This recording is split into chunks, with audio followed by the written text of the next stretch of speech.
My name is Dr. John Watson.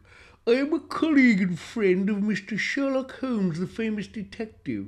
We reside at 221B Baker Street, London, and though we live together, it is to be noted that we have our separate bedrooms, and in no way do either of us possess Wolfteridge tendencies in any degree whatsoever.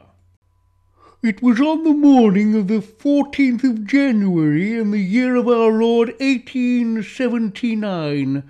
I entered the sitting-room that Holmes used for, amongst many other things, his awful chemistry experiments. Are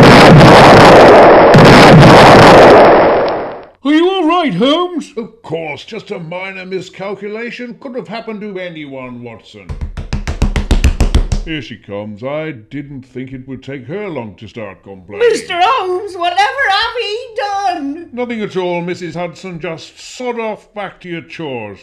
Better still go back to bed. You could do with about 2,000 years of beauty sleep. But I'll have to clear up this mess. It's even blown all my washing off the line outside. You should see the state of my underclothes. I have no desire to see the state of your underclothes, Mrs. Hudson. I don't have a delicate stomach, but such a sight would doubtless induce ceaseless vomiting. Talking of vomiting, Holmes, the southern leg of the National Projectile Vomiting Championships are on at the St. James Playhouse tonight. Playhouse, indeed. The St. James ain't nothing more than a common music hall. And how would you know, Mrs. Hudson? You're always saying you never frequent such lairs of the devil. Oh, I don't really remember. Somebody must have mentioned it to me. You lying old harridan. I saw you coming out of Harry Maud's last week, and you were holding hands with some drunk wearing dirty lamplighter's trousers and a tattered nightshirt. I'm sure he must be mistaken, Mr. Holmes. Must have been another Mrs. Hudson. But never mind all that. There's someone a-waiting to see you downstairs. A right filthy little slank called Sid. Send him up. But Mr. Holmes, I might or might not frequent the halls, but I don't have any impersonation skills. I can't send them their personalities up. I can sing a bit of Mary Lloyd, though. My old man said, follow the van and don't dilly-dally. For God's sake, shut up! You're making my teeth rattle. The boy I love is up in the gallery. Shut up, for pity's sake, you demented old rat. I meant send him up here to see me, now. We really must think about getting rid of that old bag, Watson. But Holmes, you know you would never do that if you were thinking straight. You've been on that awful stuff again, haven't you? I know I shouldn't say those things to her, Watson, but I'm bored sick.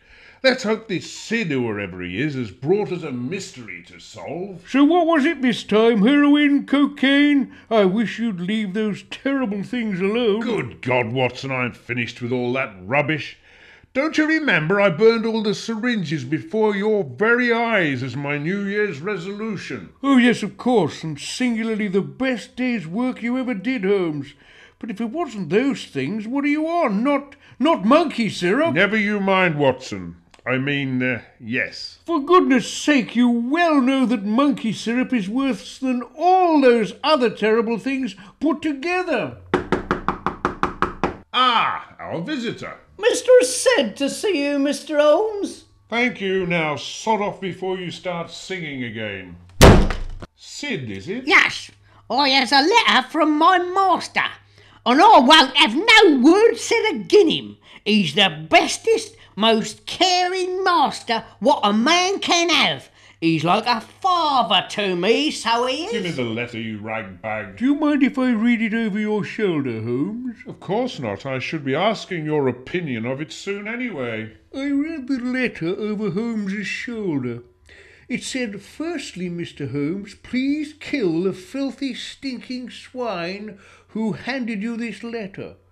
He has been in my employ now for a month, and is the most foul, stinking, and useless deranged retard I have ever employed. Sorry, Mr. Holmes, I shouldn't have asked you to do that. But to my dilemma. I am in mortal danger. I implore you to take my case. Please visit me at my home where my beautiful and faithful dog Butch has been murdered. He was the most wonderful Yorkshire Terrier ever born. I do miss him.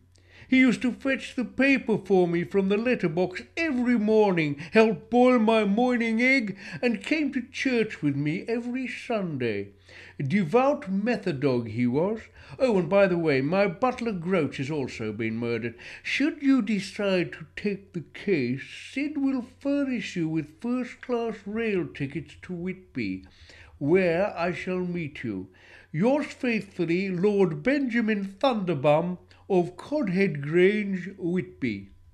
Shall we take the case, Holmes? Whitby? But Whitby's in Yorkshire. We're not going all the way to Yorkshire. People are a bunch of barbarous woolly-backs. My master says he will pay you £200 a day, plus generous expenses and a best accommodation within Codhead Grange. I don't know. Mr. Holmes, landlord's at the door. He says you owe him 3 months' rent. Oh, my God, this is intolerable, Holmes. I thought you said you'd paid him. I'll sort him out. Oh, Mr. Holmes! Just sod off! Get packing, Watson. We're off to Yorkshire. As it turned out, I was unable to accompany Holmes, and he went alone to Whitby. However, he returned a day later to tell me he would be taking the case, and he requested I accompanied him back to Whitby the following day. I think you'll agree it's been a long journey even at these speeds, Watson, but we're nearly there. I remember a few landmarks from my journey here earlier in the week. Holmes, what is this Whitby like? Cold. The people are very down to earth, but seem honest enough. Damned funny accent, of course. We've thrown under an omnibus if they spoke like that in the East End. Lord Thunderbum will be sending his new butler, Mr. Rufus Manglethroat, to meet us. He replaces Grouch, the one who was so unfortunately murdered. Let's hope this one lasts a bit longer, eh? I wonder if we can solve this mystery, Holmes. I have no idea yet, Watson. In fact, I don't really know what the case is about. We should soon find out, though. If I'm not mistaken, we're approaching Whitby Station. This is the famous abbey we're passing now.